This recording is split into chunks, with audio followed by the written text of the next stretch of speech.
شہر رمضان الذی انزل فیہ القرآن صدق اللہ العظیم وقال رسول اللہ صلی اللہ علیہ وسلم قال اللہ تعالی الصوم لی وانا اجزی بہ وقال اللہ تعالی فی المقام الآخر یا ایہا الذین آمنوا اتقوا اللہ وابتغوا الیہ الوسیلۃ وجاہدوا فی سبیلہ لعلکم تفلحون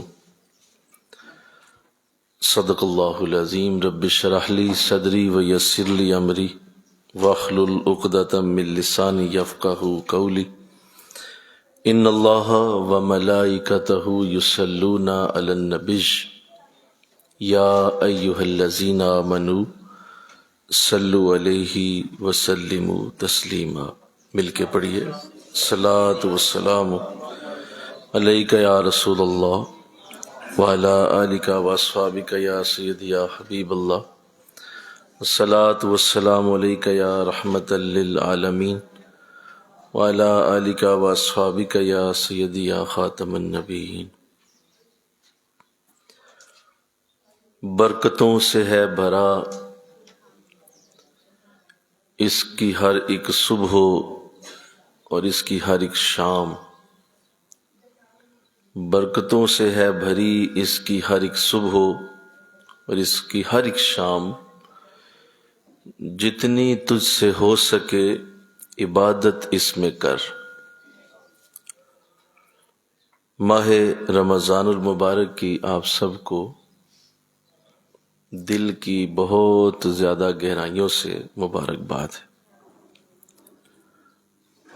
اللہ کا یہ احسان عظیم کہ اس نے ہمیں زندگی میں ایک بار پھر رمضان کی بہاریں عطا فرمائی ہیں۔ پچھلے سال بہت سارے لوگ ہمارے ساتھ شامل تھے، آج وہ وصال کر چکے ہیں، انہیں موت آ چکی ہے اور وہ اپنی اپنی قبروں میں اپنے اعمال کے ساتھ جو انہوں نے زندگی میں کیے تھے اب موجود ہیں۔ میرے اور آپ کے پاس ابھی کچھ وقت باقی ہے، لہذا اللہ نے یہ حسین وقت ایک بار پھر عطا کیا اور رمضان کے خوبصورت دن شروع ہوئے۔ ہمارا یہ مارکۃ الارا عظیم الشان ہر سال ہونے والا رمضان کی صبح میں قرآن کا یہ خوبصورت حلقہ، دین کا خوبصورت حلقہ، آقا دو جہاں کی حدیثوں کا حلقہ اور اپنی اصلاح کا حلقہ، اپنے آپ کو بہتر کرنے کا ذریعہ، آئیے دین سیکھیے کے نام سے، کورس کے نام سے گزشتہ 14 سالوں سے جاری ہے اور ہر سال کی استقامت کے ساتھ یہ ہو رہا ہے۔ اس پہ ہم اللہ کا شکر ادا کرتے ہیں کہ اس کی بارگاہ کا یہ عظیم تحفہ جس پہ ہم سوائے یہ کہ اور کچھ نہیں کہہ سکتے کہ یہ ان کا کرم ہے کہ ان کی نظر ادھر ہے کہ بس وہی اس کو کروا لیتے ہیں، بٹھا لیتے ہیں، ورنہ دنیا جس طرح کی غفلت میں ہے اس سے کوئی بھی شخص ایسا نہیں ہے جو اس کو جانتا نہ ہو کہ لوگ کتنی سخت غفلت کا شکار۔ تو یہ ایک خبردار کرنے کا ذریعہ ہے، یہ ایک وہی ایک اطلاع ہے، اقترب للناس حسابہم، لوگوں کا حساب قریب آ گیا۔ یہ بالکل وہی ہے، وَهُمْ فِي غَفْلَةٍ مُعْرِضُونَ، اور وہ غفلت میں منہ موڑ کے بیٹھے ہوئے ہیں، حساب بہت قریب آ گیا۔ تو یہ بالکل وہی ہے۔ میں اس پہ آپ سب کو مبارک پیش کرتا ہوں کہ اللہ نے آپ سب کو ایک بار پھر توفیق دی، اور آج کی دنیا میں صرف توفیق ہی مل جانا اللہ کا بہت بڑا کرم۔ اس کے اگلے معاملات تو خیر بہت آگے جا کے بات ہو جاتی ہے، کر بھی لیتے ہیں، لیکن جس کو توفیق ہی مل جائے اور وہ آ کے بیٹھ جائے اور اپنا وقت اللہ کے دین کے لیے وقف کر لے، یہ بھی آج کے دور میں بہت بڑی سعادت، الحمدللہ۔ تو اس کورس کا بھی مقصد اپنی اصلاح ہے، ہر صورت اصلاح ہے، انشاءاللہ اصلاح ہے، اور اپنی کمیوں کوتاہیوں کو ایک ایک کر کے دور کرنا ہے۔ علم کی کمی ہے تو اسے دور کرنا ہے انشاءاللہ، عمل کی کمی ہے اسے دور کرنا ہے، سوچ میں شعور میں کمی ہے اسے دور کرنا ہے، اور جس مقصد کے لیے ہم یہاں بھیجے گئے ہیں کہ ہمیں اللہ کی معرفت اور اس کی عبادت کی بھی انتہا پہ پہنچ کے اس دنیا سے جانا ہے، یہی اس کورس کا مقصد ہے۔ دوسرا یہ ایسا اعلیٰ معاملہ ہے کہ یہ وقت جو رمضان کا ہے، اس میں محنت کی ضرورت انسان کی طرف سے تو ویسے بہت تھوڑی ہوتی ہے۔ جب جنت کے سارے دروازے کھلے ہوں، دوزخ کے سارے بند ہوں، تو بتائیے باقی رہ کیا گیا ہے؟ باقی رہ کیا گیا ہے؟ اور اللہ نے اپنے کرم کے سارے ہی خزانے کھول دیے، اب تو صرف جھولی پھیلانے کی دیر ہے، بلکہ پھیلانی کیا ہے وہ بھی پکڑ کے وہ خود ہی پھیلوا دیتے ہیں کہ اگر تجھ سے نہیں کھولی جا رہی، آؤ ہم جھولی بھی تمہاری خود ہی کھول دیتے۔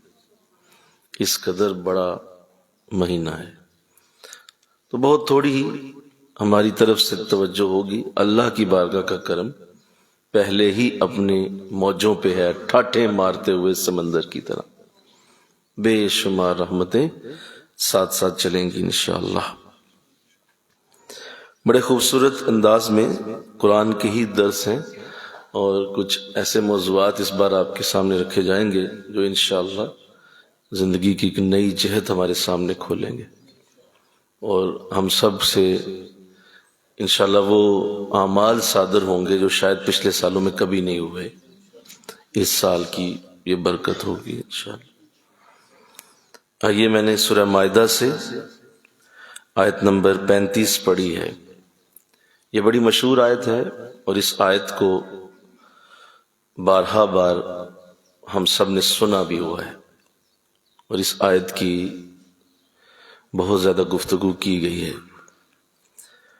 میں چاہتا ہوں کہ ہم اس آیت کے اس زاویے کو آج سمجھ لیں جو آج دین کے حوالے سے ضروری ہے، اور چونکہ یہ دین کا ہی حلقہ ہے، اور آقا دو جہاں صلی اللہ علیہ وسلم کو دین کے حلقے کتنے پسند تھے کہ حضور علیہ السلام مسجد نبوی میں تشریف لائے، آپ نے دیکھا صحابہ جس طرح دوست ہوتے ہیں، کوئی ادھر 4 دوست بیٹھے ہیں، کچھ ادھر 4 دوست بیٹھے، تو اس طرح کچھ حلقے لگے ہوئے تھے، تو صحابہ کو حضور نے دیکھ لیا، کچھ صحابہ بیٹھ کے ذکر کر رہے تھے، جیسے ابھی ہم کر رہے تھے، ذکر کی نشست ہو رہی تھی، اللہ اللہ ہو رہی تھی، اور اللہ کے نام کا ذکر جاری تھا۔ آپ نے دیکھا دوسرا حلقہ، آپ کی نظر اس پہ بھی پڑی، تو اس میں صحابہ دین کے مسائل پہ ایک دوسرے کے ساتھ محو گفتگو تھے، ایک صحابی دوسرے سے بیان کر رہا تھا، تیسرا سن رہا تھا، چوتھا بیٹھا سن رہا تھا، پھر جب وہ خاموش ہوتا تو سامنے والا بات کرتا کہ کچھ اس میں یہ مسئلہ بھی ہے، کچھ ایسا بھی ہے، تو آپس میں محو گفتگو تھے، گفتگو ہو رہی تھی کسی دین کے مسئلے پہ۔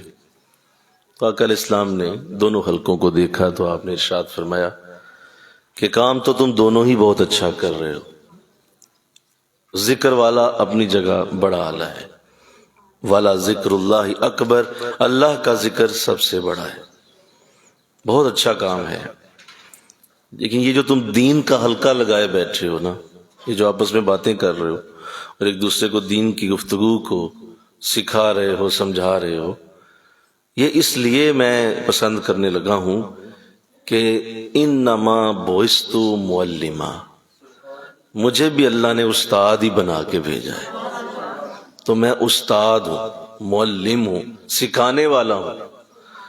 تو میرا مقصد وہاں بیٹھنا ہے جہاں کچھ سیکھنا سکھانا چل رہا ہے۔ یہ سیکھنے سکھانے والے جو ہیں یہ مجھے پسند ہیں، تو میں اس حلقے میں ہی بیٹھوں گا۔ تو حضور دین والوں میں جا کے بیٹھ گئے۔ تو اس سے دین کو سیکھنے کا، دین کے اندر فہم کا، دین کے اندر جو ایک بیٹھ کر ایک دوسرے کی گفتگو سننے سنانے کا جو عمل ہے، اس کی فضیلت ثابت ہوئی۔ ذکر کرنے والے اچھے ہیں، انکار نہیں ہے، لیکن اب یہ دیکھیے حضور کہاں ہے؟ جہاں حضور ہے فضیلت وہیں پہ ہے، جہاں حضور ہے بولیے فضیلت وہیں پہ۔ حضرت امام مالک رحمۃ اللہ علیہ سے کسی نے پوچھا تھا کہ آپ بتائیے کہ مکہ شہر افضل ہے یا مدینہ افضل ہے؟ مکہ افضل ہے یا مدینہ؟ دونوں شہر بڑے اعلیٰ ہیں، تو دونوں میں سے آپ کی نظر میں کون سا افضل ہے؟ تو آپ نے ارشاد فرمایا کہ یہ میری طرف سے کیا پوچھتے ہو، یہ دیکھ لو کہ حضور کہاں ہے۔ جہاں حضور ہوں گے وہی افضل ہوگی چیز۔ جس شے کے ساتھ حضور کی نسبت ہے افضل وہی، بڑی وہی ہے، اعلیٰ وہی ہے، تو لہذا مدینہ مکہ سے افضل ہے کیونکہ وہاں حضور ہے۔ تو اس لیے یہ دیکھا جائے کہ حضور کس حد تک دین کے حلقے کو پسند کرتے ہیں، اور دین کی جو اصلیت ہے وہ یہی ہے کہ دین والوں کے پاس حضور ہوتے ہیں، دین والوں کے پاس حضور ہوتے ہیں۔ تو آئیے آج اسی انداز میں اصل بات کرنے کا موقع ملے گا جس کے اوپر بہت زیادہ لوگ دین کے اس مسئلے پر جو بھی میں عرض کرنے لگا ہوں بہت ساری مسکنسیپشنز کا شکار ہیں، اور ایسی ایسی مسکنسیپشنز ہیں کہ بیچارے اسی میں ساری زندگی گزار دیتے ہیں اور زندگی ضائع ہو جاتی ہے، وقت گزر جاتا ہے۔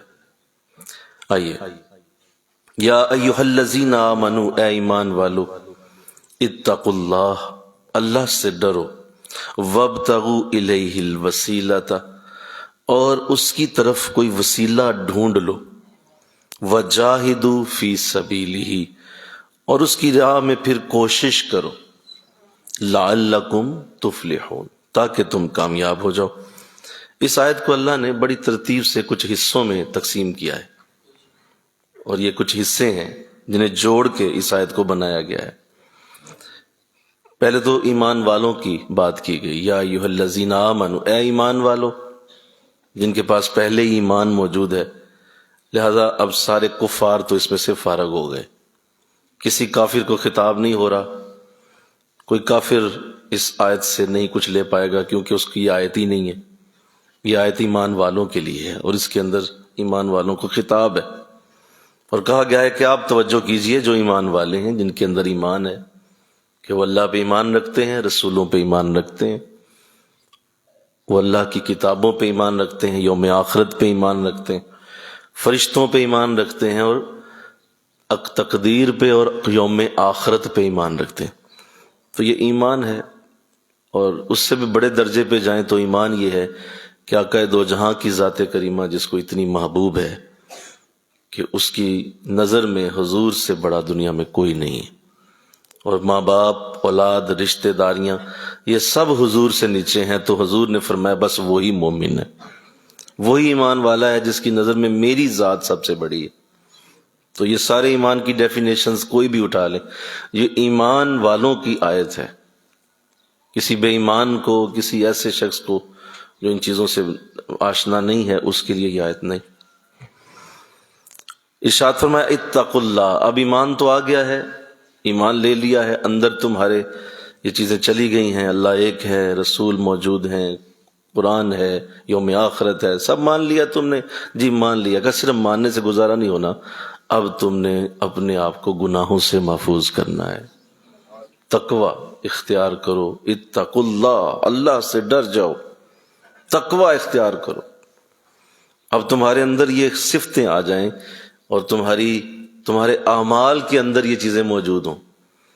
ظاہر ہے جو یوم آخرت سے ڈرے گا نماز پڑھے گا، بولو نماز پڑھے گا. جو یوم آخرت سے ڈرے گا روزہ رکھے گا، حج کرے گا، وہ قرآن کی تلاوت میں مصروف ہوگا. ظاہر ہے تقویٰ، جو ڈر گیا، جس نے اللہ کا ڈر اختیار کیا، ہر نیکی کرے گا کیونکہ ڈرا ہوا ہے نا. جب انسان ڈرا ہوتا ہے تو پھر نیکیاں کرتا ہے، اسے پتا ہے کہ میں نے نیکیاں کرنی ہیں، وقت تھوڑا ہے، اللہ کا ڈر ہے. اور میں کل بھی کسی جگہ بات کر رہا تھا کہ صرف واحد یہ طریقہ ہے، اگر آپ کسی کو نیکی پہ لانا چاہتے ہیں، اس کے اندر اللہ کا ڈر پیدا کیجیے، اس کے اندر اللہ کا خوف پیدا کیجیے، اللہ کی محبت کا ایسا زاویہ اس کے اندر ڈال دیجیے، آپ دیکھیں گے کہ وہ شخص ہر نیکی کا عمل کر جائے گا، کیونکہ اس کے اندر اللہ کا ڈر ہے، تقویٰ ہے. تو یہ کیفیت ہے، اور جب یہ آ جائے تو پھر انسان کسی نیکی سے پیچھے نہیں ہٹتا، کسی جو ہے وہ برائی کی طرف نہیں جاتا، کیونکہ اس کو تقویٰ مل چکا ہے. تو یہ بہت بڑی سعادت ہے. اللہ توفیق دے، آمین کہو. جس کو اللہ تقویٰ دے دے، اتقوا اللہ، اللہ کا ڈر، اللہ کا تقویٰ اختیار کر لو. ایمان آ گیا، تقویٰ بھی آ گیا. اب تم نیک ہو گئے ہو، اچھی باتیں، اعمال شروع ہو گئے، تمہارے اچھے اعمال آ گئے. چلو اب اصل بات کی طرف آؤ. وابتغوا الیہ الوسیلہ، کوشش کرو، اب اٹھو، تلاش کرو. کیا تلاش کرو مولا؟ اس کی طرف جانے کا کوئی وسیلہ تلاش کرو. میں توجہ چاہوں گا، بڑے دھیان سے سنیے. تقویٰ جس کو مل چکا ہے، نمازی وہ آلریڈی ہے، سجدے رکوع اس کو پہلے ہی ملے ہوئے ہیں، مصلی پہ اس کے سر جھکتے ہیں، وہ رکوع بھی کرتا ہے، وہ بہت زیادہ نیکیوں کے اعمال کرتا ہے، جس طرح کہ ہمارے دور میں بہت سارے لوگ، بے شمار لوگ جنہیں اللہ یہ سعادت دیتا ہے. مسلمانوں کے گھروں میں پیدا ہوئے، اللہ نے انہیں نیکیوں کے گھروں میں پیدا کیا. ماں مسلمان، باپ مسلمان، نیکی گھٹی میں پڑ گئی. ہر طرف سے اللہ اللہ کی آوازیں سنتا ہے، قرآن بھی سنتا ہے. اور گھر کے اندر ظاہر ایک چیز ہے، جو اللہ نے دین پہلے ہی دیا ہوا تھا، تو وہ ہر چیز موجود. اب وہ تقوی کے معاملات بھی پورے ہو گئے، نمازی ہو گیا، قرآن کا قاری ہو گیا، روزے دار ہو گیا، حاجی ہو گیا، یہ سب کچھ عمرہ وغیرہ کر لیا. قرآن کہہ رہا ہے ابھی مکمل نہیں ہوئی آیت. وابتغوا الیہ الوسیلہ، اب اس کی طرف کوئی وسیلہ ڈھونڈو، اب اس کی طرف کوئی راہ ڈھونڈو، کوئی وسیلہ ہونا چاہیے تمہارے پاس. یہ اعمال تمہارے ہو گئے، تم نے اعمال تو کر لیے، مولا تو وسیلہ کیا یہ نہیں؟ کیا یہ وسیلہ نہیں کہ ہم نماز پڑھ رہے ہیں، ہم تیرے دین پہ عمل کر رہے ہیں؟ کیا یہ وسیلہ نہیں ہے؟ فرمایا ہوتا تو میں یہ آیت یہی ختم کر دیتا. اگر یہ وسیلہ ہوتی چیزیں تو ہم آیت کو ادھر ہی ختم کر دیتے. اتقوا اللہ کے اندر سب کچھ آ چکا تھا، لیکن فرمایا نہیں، یہ وسیلہ نہیں ہے، یہ صرف اعمال ہیں جو تمہارے لیے اللہ کی بارگاہ کی طرف ایک خاص انداز ضرور رکھتے ہیں، لیکن اس کو وسیلہ نہ کہا جائے. یاد رکھیے ایک لفظ یہاں جو عربی گرامر کا ہے، جو بہت ہی خوبصورت ہے، اور چونکہ قرآن عربی میں اسی لیے اترا کہ یہ زبان اتنی زبردست طریقے سے گہرائی میں جاتی ہے، کئی معنی ایک ایک لفظ کے قرآن کی عربی کے اندر چھپا دیے گئے. جب آپ لفظ وسیلہ بولتے ہیں تو وسیلہ کہتے ہیں ایسی مدد کو جو تمہیں نیچے سے اٹھا کر اوپر کی طرف لے جائے. مثلا اگر آپ کسی جگہ اونچائی پہ چڑھ رہے ہیں لیکن آپ سے چڑھا نہیں جا رہا، تو ایک شخص پہلے ہی وہاں موجود ہے، تو وہ نیچے اپنا ہاتھ کرے اور آپ کے دائیں ہاتھ کو پکڑ کے تو اوپر کی طرف کھینچ لے. عربی میں اس پروسیس کو وسیلہ کہا جاتا ہے. نہیں سمجھ آئی بات؟ کہ وہ جو اس نے ہاتھ نیچے کر کے اپنا دایاں ہاتھ نیچے کیا، تیرا دایاں پکڑ لیا اور کھینچ کر تجھے اس بلندی تک لے گیا، تو اس کو وسیلہ کہا جاتا ہے. اب یہ ایک پراپر ایک عمل ہے، اس کو آپ یوں کہہ سکتے ہیں کہ یہ ایک جنریٹ کرنا پڑتا ہے، یہ خود نہیں ہو جاتا، اس کو جنریٹ کرنا پڑے گا. اور ایک تو یہ لفظ لگایا، دوسرا وابتغوا کا لفظ لگایا، جس کو عربک میں کوشش کرنا کہتے ہیں، ڈھونڈنا کہا جاتا ہے، سرچ کرنا کہا جاتا ہے. کہ تمہیں ڈھونڈنا ہے، سرچ کر لو، اٹھو اور تلاش میں نکل جاؤ وہ وسیلہ جو تمہیں نیچے سے اوپر لے جائے، اس کو تم نے ڈھونڈنا ہے۔ تب جب قرآن یہاں ڈھونڈنے کا لفظ بھی لگائے، وسیلے کا لفظ بھی لگائے، تو اس کا مطلب یہ ہوا کہ نماز تو ڈھونڈی نہیں جاتی، وہ تو سب کو پتا ہے کہ کتاب موقوتا، وہ تو پہلے سے بنے ہوئے وقت ہیں جن کے اندر نماز پڑھی جاتی ہے۔ آپ نے ڈھونڈنی کیا ہے بھائی؟ ظہر کس کو نہیں پتا کتنے بجے ہونی ہے، عصر کسے نہیں پتا کتنے بجے ہونی ہے، مغرب کسے نہیں پتا، نماز تو ڈھونڈنی نہیں پڑتی۔ روزہ ڈھونڈنا نہیں پڑے گا، وہ تو رمضان میں آ جائے گا، وہ تو خود ہی آئے گا۔ زکوٰۃ ڈھونڈنی نہیں پڑتی، حج ڈھونڈنا نہیں پڑتا، یہ سارے اعمال ڈھونڈنے والے نہیں ہیں، یہ تلاش کرنے نہیں پڑتے، یہ تو خود ہی آ جاتے ہیں۔ قرآن ڈھونڈنا پڑتا ہے، بولو سارے، سامنے ہے، کھولو پڑھ لو۔ قرآن تو ڈھونڈنا نہیں پڑتا، اس کی تلاش تو نہیں ہوتی، اس کے اندر آپ کوئی ایسا تو نہیں معاملہ ہے، وہ تو سامنے موجود ہے، اسے کھول لیں اور پڑھنا شروع کر دیں۔ تسبیح ڈھونڈنی پڑتی ہے، بولو، آپ کی جیب میں ہے، آپ کے پاس ہے، آپ کی الماری میں پڑی ہے، کھول لیں اور تسبیح پڑھنا شروع کر دیں۔ تو یہ ساری چیزیں تلاش نہیں ہو سکتی، یہ آلریڈی موجود ہوتی ہیں، انہیں پتا ہے کہ ہمیں پتا ہے کہ یہ چیزیں موجود ہیں۔ تو ایک بہت بڑا ہر دور کے اندر ایک مسئلہ پیدا ہونا تھا، قرآن نے اس آیت سے وہ مسئلہ حل کر دیا۔ ہر دور کے لوگوں کے لیے یہ مسئلہ ہونا ہی ہونا تھا کہ دیکھیں میں تو پہلے ہی نیک، میں تو پہلے ہی نمازی، پہلے ہی میں اچھا، مجھے دین بہت اچھا آتا ہے، میں نے کتابوں سے پڑھ لیا، سارا کچھ لے لیا۔ تو اللہ نے ایسے لوگوں کے لیے وَابْتَغُوا إِلَيْهِ الْوَسِيلَةَ کا لفظ لگایا کہ تمہیں اس بات کو ذہن نشین کرنا ہے کہ وہ جو تم نے جتنی بھی عبادتیں پیچھے کی ہیں، تقوی والا جو عمل کیا ہے، سنیں دھیان سے سنیں میری بات، وہ جو تقوی والا عمل تم نے کیا، پیچھے جتنی باتیں کی ہیں، ان کی سند کے لیے تمہیں کسی کی مدد کی ضرورت ہے کہ وہ اعمال تمہارے واقعی ٹھیک ہیں یا نہیں ہیں۔ وہ کون بتائے گا؟ کیسے پتا چلے گا میری نماز ٹھیک ہے؟ نہیں سمجھے بات؟ کیسے پتا چلے گا میرا قرآن ٹھیک ہے؟ کیسے پتا چلے گا میرا روزہ ٹھیک ہے؟ کیسے پتا چلے گا؟ کون بتائے گا؟ کون اس قابل ہے جو بتائے کہ میری یہ سب کچھ ٹھیک چل رہا ہے؟ اس کے لیے قرآن کیا خوبصورت اصول دے رہا ہے، تمہیں وہ شخص ڈھونڈنا ہے جو تمہارے اعمال پہ اپنی مہر لگا کے ثابت کرے کہ تمہارے اعمال ٹھیک ہیں۔ وہ وَابْتَغُوا إِلَيْهِ الْوَسِيلَہ سے مراد حضرت پیر کرم شاہ الازہری صاحب ضیاء القرآن، اللہ ساری رحمتیں آپ کی قبر انور پہ نازل کر فرمائے، اور تفاسیر میں ایک بڑی شاندار تفسیر، اور اسی طرح دیگر بہت سارے اور بھی مفسرین نے، چونکہ آپ کی تفسیر جو ہے وہ بہت ساری تفسیروں کا مجموعہ بھی ہے، تو انہوں نے بہت ساری تفسیروں میں سے نکال کے، مختلف تفاسیر میں سے نکال کے اس کا معنی لکھا کہ اس میں وسیلہ سے مراد مرشد کی ذات۔ حضرت پیر صاحب نے لکھا ہے، اور جسٹس کرم شاہ، اللہ معاف فرمائے، یہ کوئی گلی سے گزرتے ہوئے مولوی کی بات نہیں ہے، جسٹس کرم شاہ سپریم کورٹ کے جسٹس رہے، جج رہے، ایک انتہائی مدبرانہ، عالمانہ، ایک بڑا چمکتا ہوا اسلام کا درخشندہ ستارہ ہیں آپ۔ آپ نے واضح لکھا، آپ نے فرمایا اس میں وسیلہ سے کوئی بندہ اس میں اس طرح نہ کرے، ادھر ادھر نہ کرے اپنے آپ کو مجبور، اور اس طرح کے انداز میں نہ لے کے آئے، کیونکہ اس میں بنتا ہی مرشد کا نام ہے، اس کے علاوہ کوئی معنی ہی نہیں نکلتا۔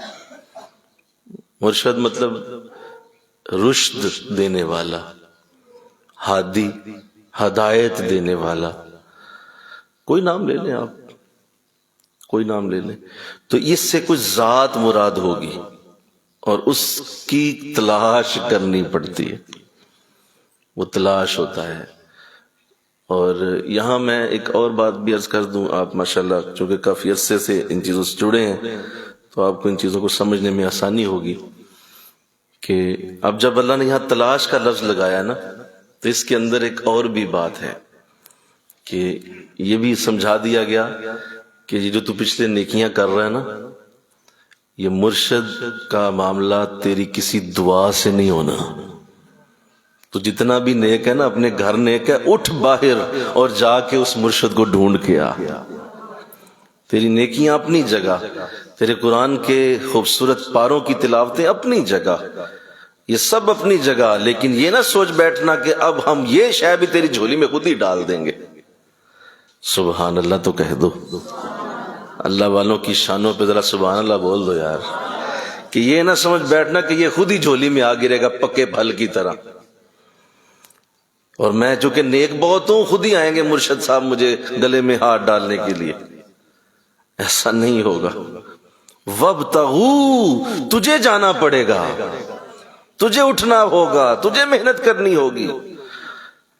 اس سے اللہ چاہتا یہ ہے کہ اس کے اندر کے عبادت کے بت ٹوٹیں. یہ جو بہت اپنے آپ کو نیکی کا لبادہ اوڑھ کے بیٹھ گیا ہے نا، یہ ذرا اس کے اندر سے نکلے اور عاجزی کی اس کے اندر صفت پیدا ہو، اس کے اندر جھکنے کا انداز بنے. انشاءاللہ کہو اس کے اندر جھکنے کا انداز بنے. یہ جا کے کسی کے آگے اپنا سر جھکا دے. اس کو عاجزی کوئی سکھانے کا انداز بنے. اس کے اندر یہ چیز پیدا ہو کہ میری اپنی کوئی اوقات نہیں، جو بھی تھا میں نے کیا، لیکن جب تک یہ بندہ سند نہیں دے گا میری کسی عبادت کا کوئی معاملہ نہیں بننے والا. یہ بندہ کوئی سند دے، مجھے کوئی سند دے.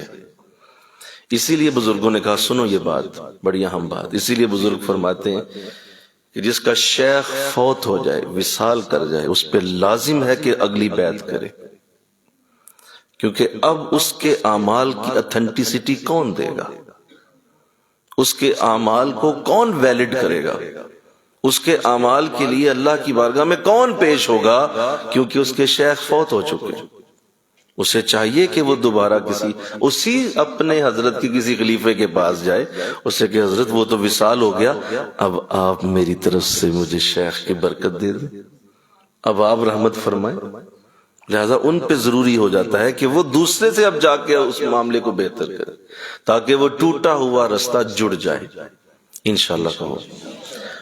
اور جو ویسے ہی بے مرشدے ہیں، انہیں تو پہلے نمبر پہ کسی شے کی ضرورت ہے جو ان کے اعمال کو ویلڈ کرے اور اس سے یہ کہے کہ بیٹا یہ تیرے عمل میں یہ مسئلہ ہے، ابھی تیری نماز ٹھیک نہیں، ابھی تیرا قرآن ٹھیک نہیں، ابھی تیرے بہت سارے اعمال ہیں جن میں بہت سارے جھول ہیں.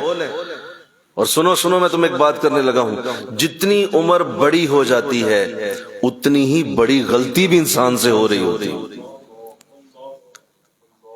چھوٹی عمر چھوٹی غلطیاں، بڑی عمر بڑی غلطیاں. اور وہ سوچ رہا ہوتا ہے کہ جی میری تو اب 80 سال ہو گئی، اب تو 90 ہو گئی، اب تو مطلب میں تو سارا کچھ کر لیا. جی اس وقت آپ سے جو غلطی ہو رہی ہے وہ بھی 90 سال کے برابر ہو رہی ہے. مجھ سے اس عورت نے کہا تھا کہ حضرت صاحب میں تو روزانہ فجر کے بعد اما فاطمہ رضی اللہ تعالیٰ عنہ کے نام کے 2 نفل پڑھتی ہوں، میرے لیے دعا کریں. تو میں نے اس سے کہا فجر کے بعد کون سے نفل ہوتے ہیں؟ فجر کے بعد تو نفل ہی نہیں ہوتے، وہ جب تک سورج اگ نہ جائے، اشراق کے نہ نفل پڑھنے ہو اس وقت جا کے نفل ہوں گے. نہیں میں تو فرض پڑھتے ہی پڑھ لیتی ہوں. اور کتنے سالوں سے پڑھ رہی ہوں؟ 30 سالوں سے پڑھ رہی ہوں. تو اس طرح کی بے شمار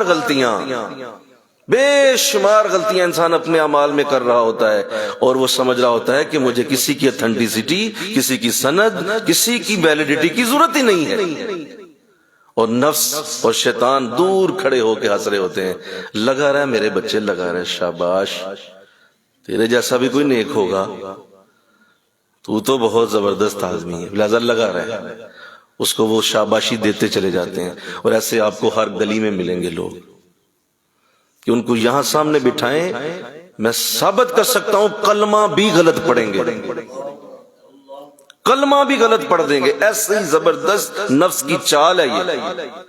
باقی تو بات چھوڑیں، آپ وضو کے فرائض پورے نہیں پتا ہوں گے، جماعت کے انداز نہیں پتا ہوں گے، یہ نہیں پتا ہوگا کہ غسل کیسے صحیح ہوتا ہے، اور کئی عرصے گزر چکے ہوں گے اور شیطان نفس انہیں لپیٹ چکا ہوگا۔ ارے جس کو تقوی مل جائے بتائیے اسے کسی شے کی ضرورت ہے؟ اور بولو نا، نہیں ضرورت، لیکن اللہ فرما رہا ہے تجھے وسیلے کی ابھی بھی ضرورت ہے۔ وَابْتَغُوا إِلَيْهِ الْوَسِيلَةَ، اب اس کی طرف جانے کا کوئی رستہ ڈھونڈو۔ دیکھیے میں آپ کو سادی بات کر دوں، بڑا آسان ہو جائے گا آپ کے لیے، سمجھنا آسان ہو جائے گا۔ اگر آپ نے کسی جگہ جانا ہو تو سب سے پہلے آپ کی جیب میں کرایہ ہونا چاہیے، ہونا چاہیے، بولیے نا۔ آپ کی جیب میں پیٹرول کے پیسے ہونے چاہیے کہ نہیں ہونے چاہیے؟ لمبا سفر ہے نا، تو کیا کرتے ہو؟ بولو سارے، پیٹرول کے پیسے جیب میں ہوتے ہیں، کرایہ جیب میں ہوتا ہے۔ یہ تو ہو گیا تقویٰ، وہ نیکیاں جمع کر لی، وہ نمازیں ہو گئیں، وہ قرآن ہو گیا، وہ تسبیحاں درود ہو گئے، وہ جیب میں ڈال لیے۔ او بھائی اب گاڑی ڈھونڈ جس پہ بیٹھ کے اللہ کی طرف جانا ہے۔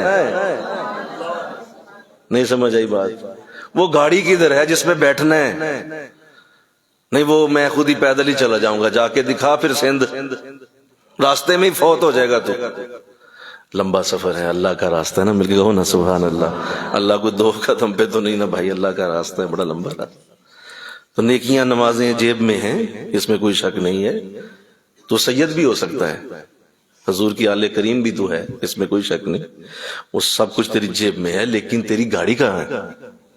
وَابْتَغُوا إِلَيْهِ الْوَسِيلَةَ، اس کی طرف جانے کا رستہ، إِلَيْهِ الْوَسِيلَةَ، وہ وسیلہ کہاں ہے؟ تو کیا خوبصورت انداز ہے میرے قرآن کی آیت، مل کے کہو نا سبحان اللہ۔ اتنی بڑی مشکل حل کر دی، کتنے بڑے عقدے کو کھول دیا، کتنے بے شمار بیچارے ٹھڈے کھاتے ہوئے کو سیدھا کر دیا قرآن نے، کہ دیکھو دیکھو یوں نہ پھرتے رہنا، بن مرشد تینو راہ نہیں لبنا، ایویں رول مرسیں وچ راہ دے، کوئی راہ نہیں دے گا تجھے جب تک تجھے کوئی دکھانے والا نہ ہو اللہ۔ تو یہ تو ہے قرآن نے جب بتا دیا، تو اب آئیے، اب یہاں سے آیت کا انداز بدلتا ہے، اور اب اللہ ان لوگوں کو چھوڑ دیتا ہے، وہ کہتا ہے ٹھیک ہے اب تم ختم ہو گئے میرے نظر سے، یہ تو ختم ہو گیا معاملہ، جاہدوا فی سبیلی پہ آؤ۔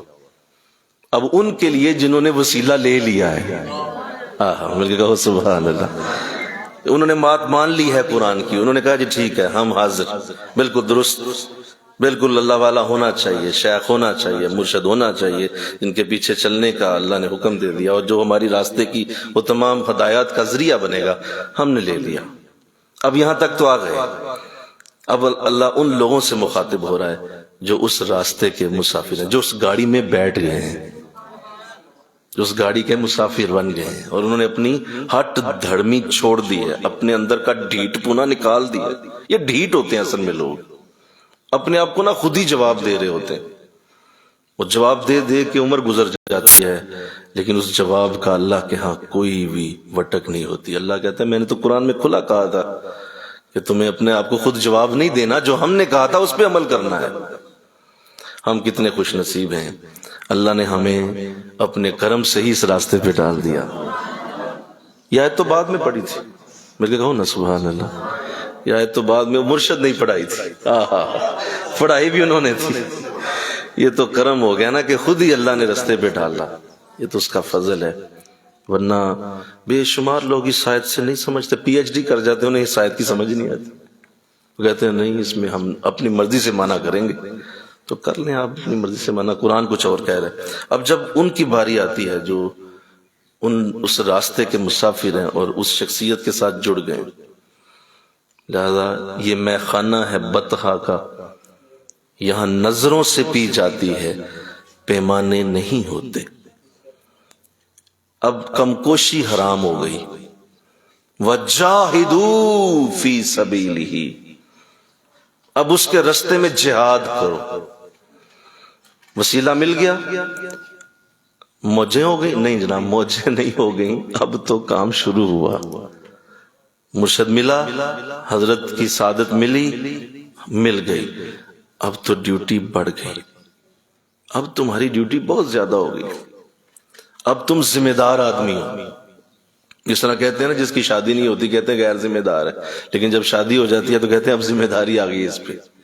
تو ایسی جس کا اللہ نے راستہ اب معاملہ سیدھا کر دیا، اب وہ ذمہ دار آدمی، تو اب اس کی ذمہ داری ہے بیعت ایک ذمہ داری ہے، بہت بڑی ذمہ داری ہے، اور اس نے اب اپنے آپ کو سپیئر نہیں کرنا، اپنے آپ کو معاف نہیں کرنا، اور اب اس کا انداز عام انسانوں جیسا نہیں ہونا چاہیے۔ انشاءاللہ بول دو ذرا سارے، اب اس کا معاملہ عام لوگوں جیسا نہیں ہے، اب وہ خاصوں میں شامل ہو گیا، عاموں سے نکال کے اسے خاصوں میں ڈال دیا گیا، وہ عام بندہ نہیں رہا، اس کے اوپر اللہ والوں کے ہاتھ کا سایہ، اب وہ نیکوں کی سنگت والا بن گیا، نام بدل گیا، ذات بدل گئی، سوچ بدل گئی، اس کے ساتھ اللہ نے بے شمار رحمتوں کے فرشتے جوڑ دیے، اب وہ عام شخص نہیں۔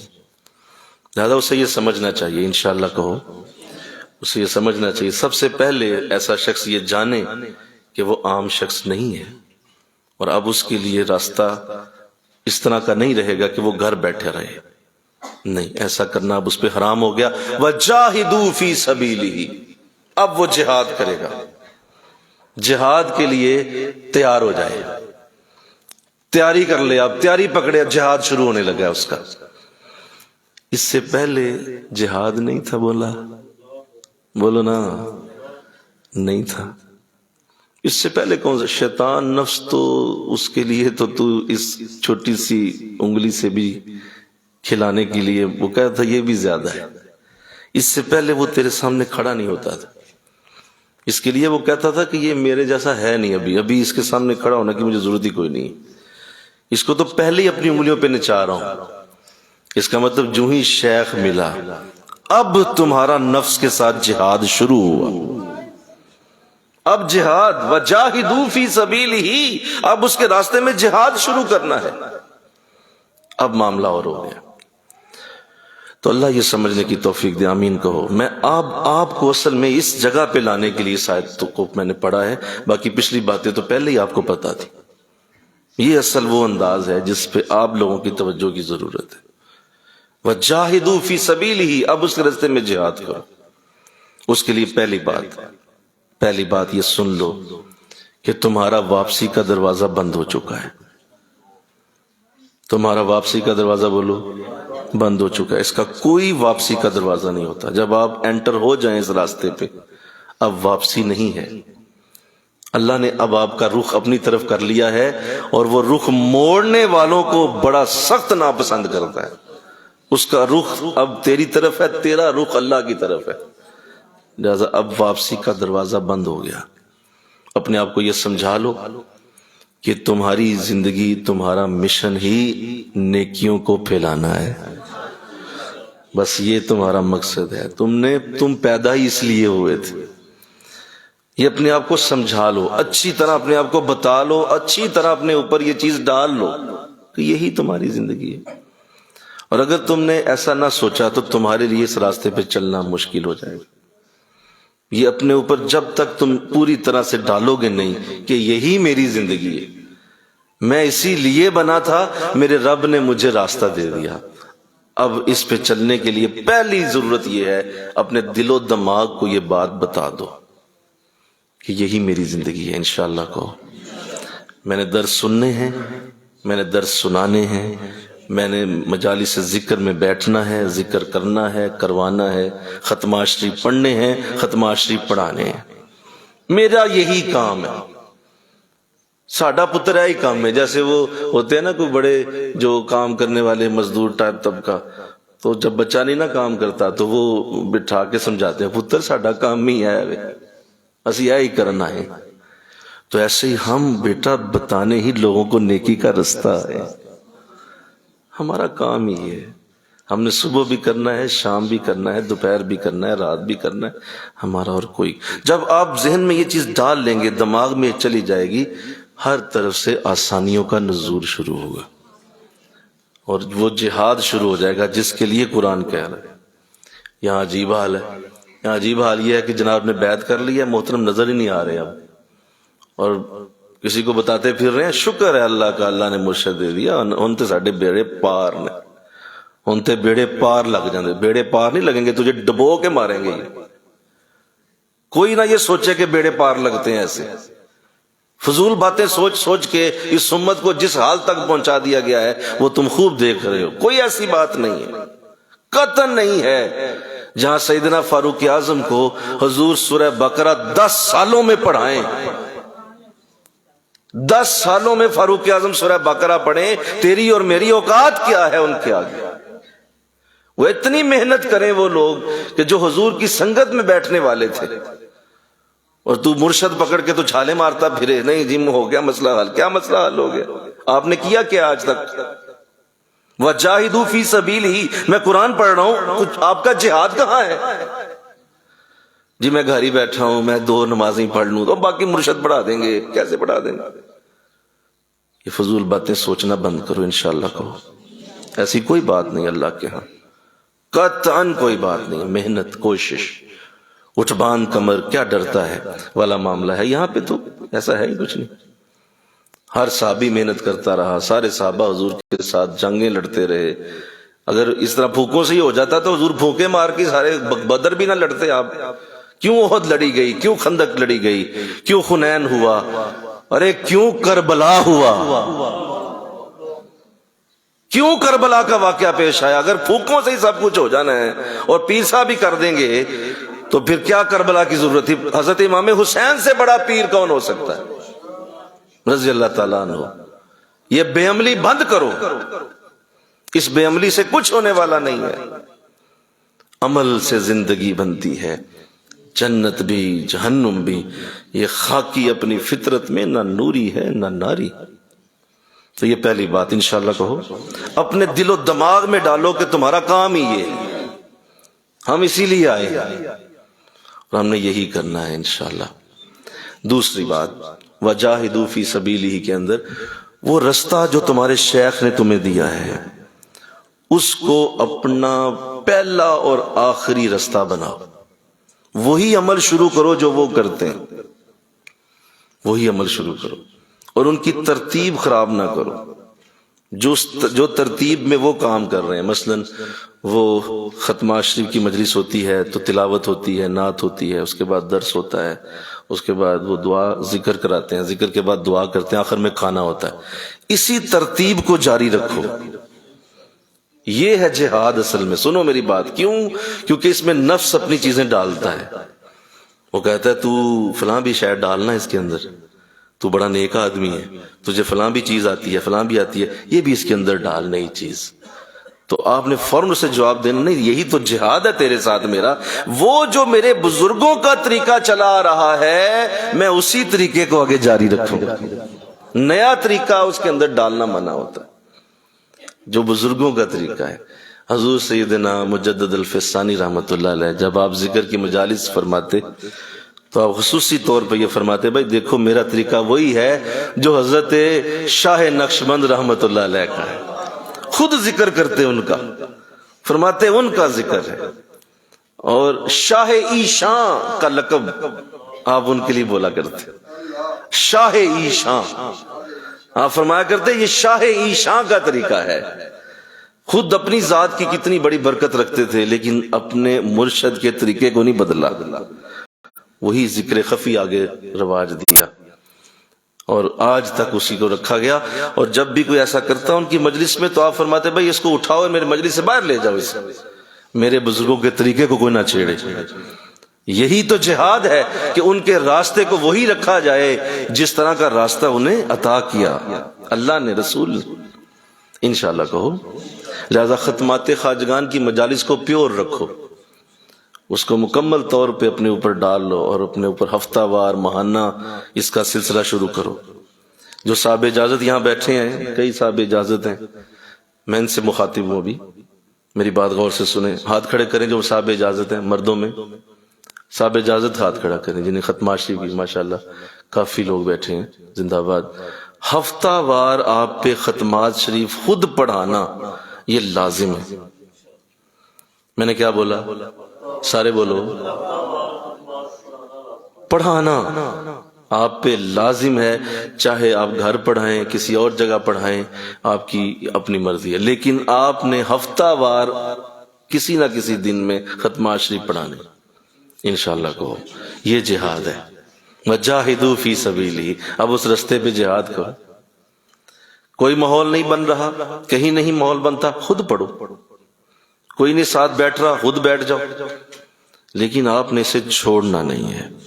یہ آج کے بعد، آج سے ہی یہ چیز میری طرف سے آپ سن لیں کہ اس کو اپنے اوپر لاگو کریں۔ ہر ہفتے میں ایک نشست ہونی چاہیے، اگر زیادہ ہو جائیں تو وہ آپ کو اللہ اور نور دے گا۔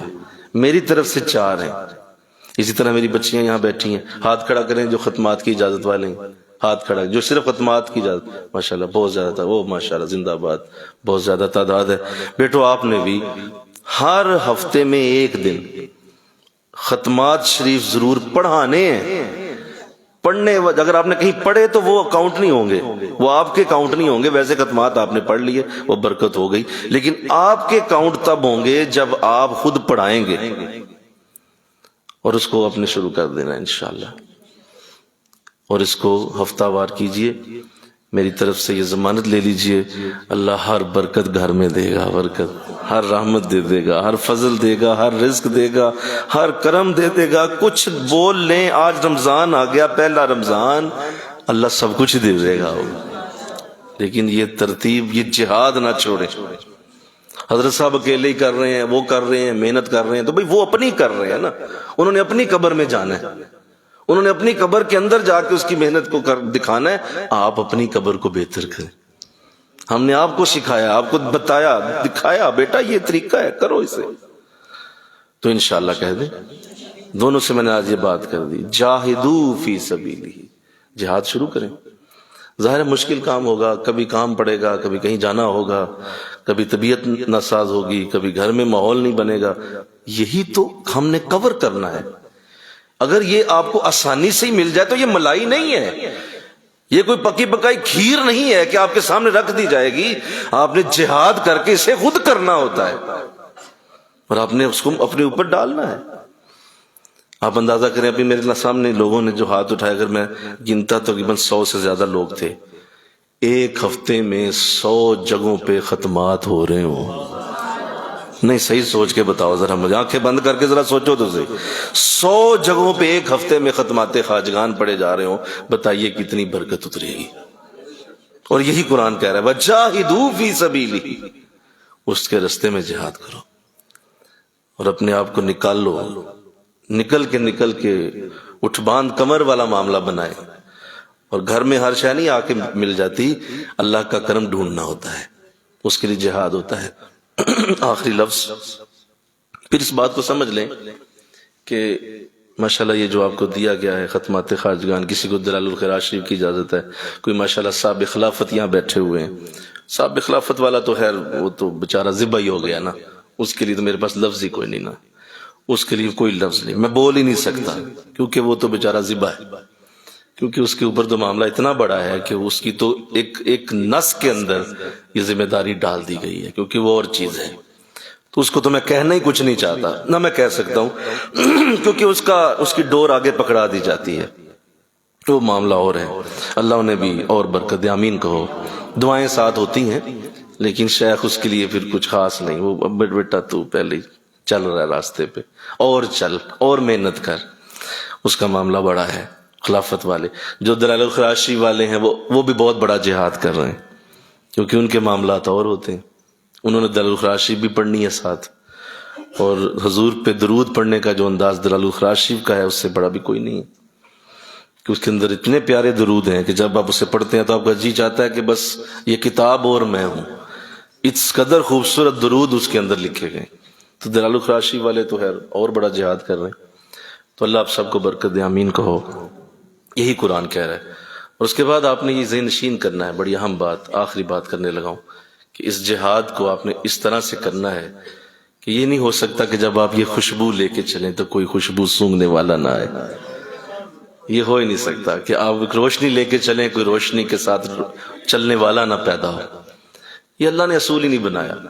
آپ جہاں بھی روشنی لے کے جائیں گے لوگ آ جائیں گے، خوشبو لے کے جائیں گے خوشبو والے آ جائیں گے، آپ باغ بنائیں گے پرندے خود ہی آئیں گے، بلانے نہیں پڑیں گے۔ تو آپ یاد رکھیے کہ جب آپ یہ رستہ اور جب آپ یہ کرم اللہ کا سمیٹیں گے تو بس یہ یاد رکھیے گا کہ وہ جو دربار جس سے آپ کو وہ ملا ہو اس کا احترام اپنے ساتھ لے کے چلیے گا، کبھی بھی کمی نہیں آئے گی۔ کبھی بھی فضل میں رحمت میں کمی نہیں آئے گی۔ وہ دربار تمہارے ساتھ رہنا چاہیے، وہ کرم تمہارے ساتھ رہنا چاہیے، وہ لنک تمہارے ساتھ رہنا چاہیے، اس کو توڑنا نہیں ہے، اس سے علیحدہ نہیں ہونا۔ کیونکہ یہ برکت جب ملتی ہے نا انسان کو، تو انسان یہ سوچ لیتا ہے کہ شاید وہ خود ہی یہ سب کچھ کر رہا ہے۔ ایسا نہیں ہوتا، اس کے پیچھے کرم کی ایک ایسی دعا ہوتی ہے جو اس کو یہ سب کچھ کروا رہی ہوتی ہے۔ تو اللہ آپ سب کو یہ جہاد کی توفیق دے، اور اس نیکی کے عمل کو آگے پھیلانے کا اللہ موقع دے۔ اور آخر میں جب اللہ نے، میں نے کیا کہنا ہے، میرا قرآن کہہ رہا ہے لعلکم تفلحون، تم کامیاب ہو جاؤ گے۔ بس یہ ہے، سٹوری کمپلیٹ ہو گئی، کہانی ختم ہو گئی، کامیابی تمہاری جھولی میں ہے۔ یہ طریقہ میں نے بتا دیا، سمجھا دیا، میرے بندو میں رب ہو کے تمہیں سب کچھ بتا دیا، اب کامیاب تم نے خود ہونا ہے۔ تو انسان کتنا خوش نصیب ہے کہ اس کے رب نے اس کو جنت تک جانے کا ایک ایک سٹیپ بتا دیا۔ کوئی ایسا معاملہ نہیں جو قرآن نے سامنے نہ کھولا ہو۔ تو آئیے اللہ ہمیں اس پہ عمل کی توفیق دے دے، اور اللہ ہم سب کو یہ سعادت دے دے کہ جو آج میں نے خدا آپ کے سامنے کھولا ہے، اب اس پہ محنت کی اللہ آپ کو خود توفیق دے، سعادت دے۔ انشاءاللہ ہم انڈیویجول میٹنگ بھی کریں گے۔ یہ ہمارے بچے جو ہیں، ان بچیوں سے تو میری ہو چکی ہیں، سب سے ایک ایک سے میں نے کی ہے بات، اور ان سب سے کہا ہے کہ آپ ہفتہ وار شروع کریں اسے، جو نہیں پڑھا رہے وہ پڑھانا شروع کریں۔ مردوں سے بھی انشاءاللہ ابھی رمضان کے بعد انڈیویجول میٹنگ ہوگی، تاکہ ہر ایک سے علیحدہ علیحدہ بھی ہم یہ عمل شروع کروائیں، اور یہ جہاد کا ایک پراپر سلسلہ جو ہے وہ اللہ کی بارگاہ کا شروع ہو۔ اللہ مجھے آپ کو توفیق عطا فرمائے، وما علینا الا البلاغ المبین۔ آمین۔ اللہم صلی علی سیدنا و مولانا محمد وعلی آل سیدنا و مولانا محمد وبارک وسلم۔ الہ العالمین، تیری بارگاہ مقدس میں آج پہلا رمضان اور یہ دین سیکھیے کورس کا یہ خوبصورت موقع پیش کیا گیا۔ مولا قبول فرما، مولا قبول فرما، ہماری آج ہی ساری محنت قبول کر لے۔ بڑی محبت سے یہ بچے پھر آج مولا پہنچ گئے، ابھی قرآن آسان کورس ہی مکمل ہوا تھا، چند دن گزرے تھے، پھر مولا تو نے موقع دیا۔